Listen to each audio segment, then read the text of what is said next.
नमस्कार साथियों, आपका स्वागत है आपके अपने YouTube चैनल संस्कार चैनल पर। और आज हम सब बात करने वाले हैं बीएड सेकंड ईयर वालों के लिए, जिसमें हम बात करेंगे फ्लैंडर्स अंतःक्रिया विश्लेषण पद्धति। अगर आप सभी चैनल पर नए हैं तो प्लीज़ चैनल को लाइक सब्सक्राइब और शेयर कीजिए। हम आपके लिए डेली क्लास लाते रहेंगे और हमारे टेलीग्राम से भी जुड़ सकते हैं, जिसका लिंक हम डिस्क्रिप्शन बॉक्स में दे देंगे। शिक्षण करते समय शिक्षक कक्षा में विविध प्रकार के व्यवहार करता है। कक्षा में शिक्षक एवं छात्रों के मध्य विभिन्न प्रकार की अंतःक्रियाएं होती है। इस अंतःक्रिया में शिक्षक के प्रकार की व्यवहार का विशेष महत्व होता है, क्योंकि शिक्षक के व्यवहार पद्धति के आधार पर छात्रों का व्यवहार पद्धति का निर्माण होता है। शिक्षक के व्यवहार में उसका शाब्दिक एवं अशाब्दिक दोनों प्रकार का व्यवहार आता है। शिक्षक अपने व्यवहार से कक्षा में एक वातावरण बनाने का प्रयास करता है, जिससे कक्षा वातावरण कहते हैं। कक्षा में शिक्षण और शिक्षार्थियों के मध्य जो अंतःक्रिया होती है उसे शिक्षण कहा जाता है। कक्षा शिक्षण के दौरान शिक्षकों के व्यवहार का विश्लेषण करने, उसका मूल्यांकन करने एवं उसके सुधार करने की आवश्यकता होती है। इसके लिए अनेक विधियों का विकास किया जाता है। उसमें से फ्लेडर की अंतःक्रिया वर्ग पद्धति अच्छी मानी जाती है। अंतःक्रिया विश्लेषण का अर्थ: कक्षा में शिक्षण एवं शिक्षार्थियों के मध्य जो शाब्दिक संप्रेषण होता है उसे के निरीक्षण और अंकन को अंतःक्रिया विश्लेषण कहते हैं। अंतःक्रिया विश्लेषण कक्षा में होने वाली सभी गतिविधियों का एक क्रमबद्ध एवं वैज्ञानिक अध्ययन है। इस विधि के द्वारा पाठ्य वस्तु का मापन नहीं होता, वरन शिक्षक एवं शिक्षार्थियों के मध्य तथा छात्रों के मध्य पारस्परिक अंतःक्रियाओं का भी अध्ययन किया जाता है।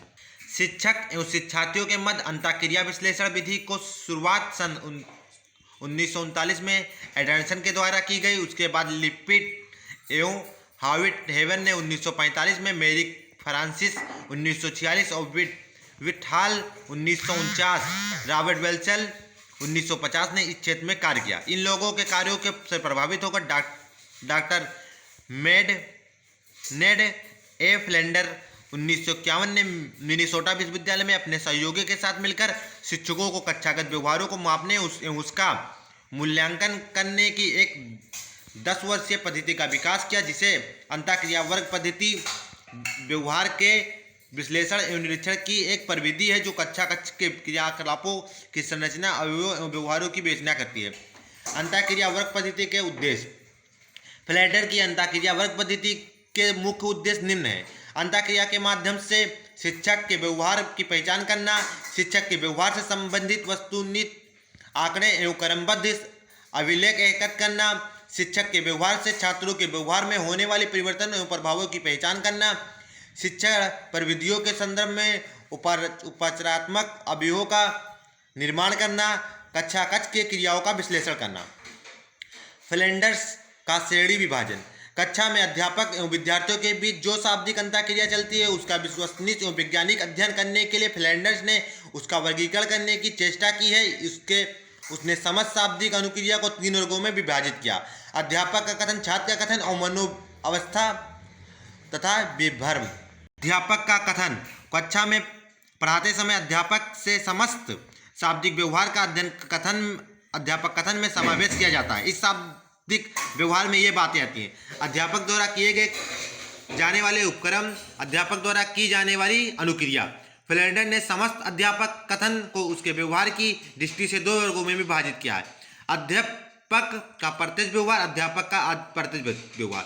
प्रत्यक्ष व्यवहार में अध्यापक का कक्षा में स्वामित्व होता है, परंतु अप्रत्यक्ष व्यवहार में वह कक्षा में अप्रत्यक्ष रूप से सीखने की प्रक्रिया को अग्रसर करता है।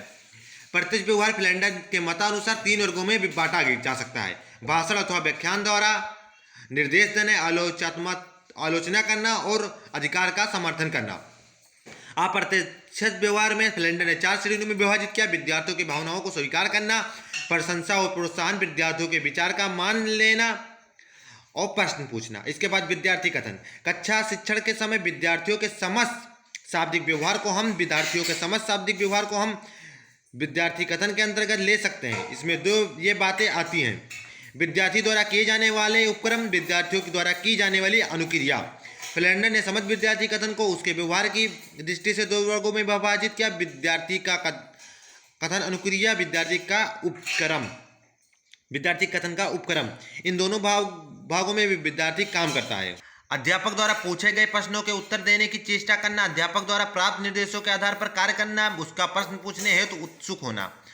मौनावस्था अथवा विभ्रम ऐसी सम परिस्थितियां जिनका समावेश ऊपर के दोनों श्रेणियों यथा अध्यापक कथन एवं विद्यार्थी की श्रेणी में आता है। कई बार कक्षा शिक्षण में ये अवस्थाएं आ जाती हैं जब कक्षा में अध्यापक या विद्यार्थी के मत किसी प्रकार की अंतःक्रिया नहीं होती।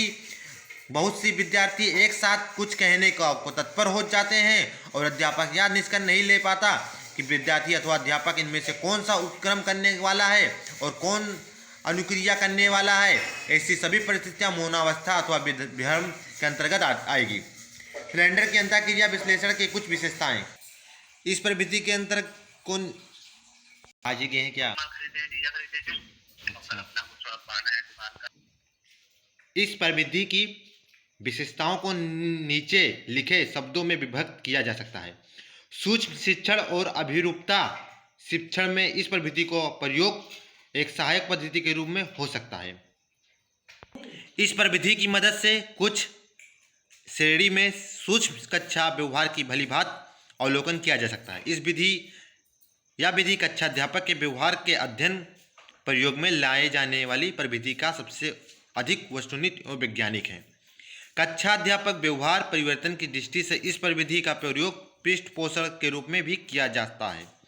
समत कक्षा अंतःक्रिया का आधार शाब्दिक अंतःक्रिया है। इस विधि इसका अध्ययन करती है। शिक्षण प्रशिक्षण की दृष्टि से यह विधि बड़ी उपयोगी सामान्य परिस्थितियों में शिक्षण व्यवहार की जानकारी अध्यापक को दी सकती है। शिक्षण संबंधी अनुसंधान कार्यों में इस विधि का प्रयोग कुशलतापूर्वक हो सकता है। फ्लेंडर की अंतःक्रिया विश्लेषण की कुछ विशेषताएं। इस प्रविधि के विशेषताएं को निम्नलिखित नीचे दिए गए लिखे शब्दों में विभक्त किया जा सकता है। सूक्ष्म शिक्षण और विद्यालय में शिक्षण में इस प्रविधि का प्रयोग सहायक पद्धति के रूप में हो सकता है। फ्लेंडर की अंतःक्रिया विश्लेषण की कुछ सीमाएं। इस कथन की सीमाओं का कथन इस प्रकार से किया जा सकता है। यह विधि मुख्य रूप से अध्यापक के व्यवहार का अध्ययन एवं मूल्यांकन करती है। शिक्षण के समय विद्यार्थी का व्यवहार और उसका मूल्यांकन इसकी उपेक्षा कर दी जाती है। कुछ क्षणों के कक्षागत व्यवहार का अध्ययन करना कोई सरल कार्य नहीं है। यह प्रविधि कक्षा शिक्षण के समय केवल शाब्दिक व्यवहार का ही अध्ययन करती है, जबकि अशाब्दिक व्यवहार को भी महत्व है। इस विधि के द्वारा कक्षा शिक्षण के समय विषय वस्तु पर ध्यान नहीं दिया जाता, जबकि विषय वस्तु का क्षेत्र अत्यंत महत्व का है। यह विधि समस्त कक्षा व्यवहारों को केवल 10 श्रेणियों में विभक्त करती है, जबकि शिक्षण व्यवहार का क्षेत्र अत्यंत विस्तृत है।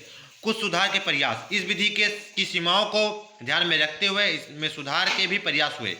ओवर ने 1980 ईस्वी में इस विधि में सुधार कर एक नई प्रविधि का विकास किया, जिनका नाम पारस्परिक वर्ग पद्धति। फ्लेंडर ने अपनी प्रविधि में केवल क्रियाओं से भी स्थान दिया, परंतु ओवर ने क्रिया फलस्वरूप अध्ययन प्रविधि प्रतिक्रिया दोनों का ही सहायता से व्यवहार का अध्ययन किया। कोगन ने 1965 ईस्वी में फ्लेंडर के 10 वर्गों में से कुछ और वर्गों का समावेश किया, ताकि व्यवहार का और अधिक प्रभावी ढंग से अध्ययन और मूल्यांकन किया जा सके। ग्लोवे ने 1969 ईस्वी में शाब्दिक व्यवहार के साथ साथ अशाब्दिक व्यवहार का भी अध्ययन किया। अगर आप सभी को चैनल अच्छा लगा तो प्लीज़ लाइक सब्सक्राइब और शेयर कीजिए। Thanks for watching.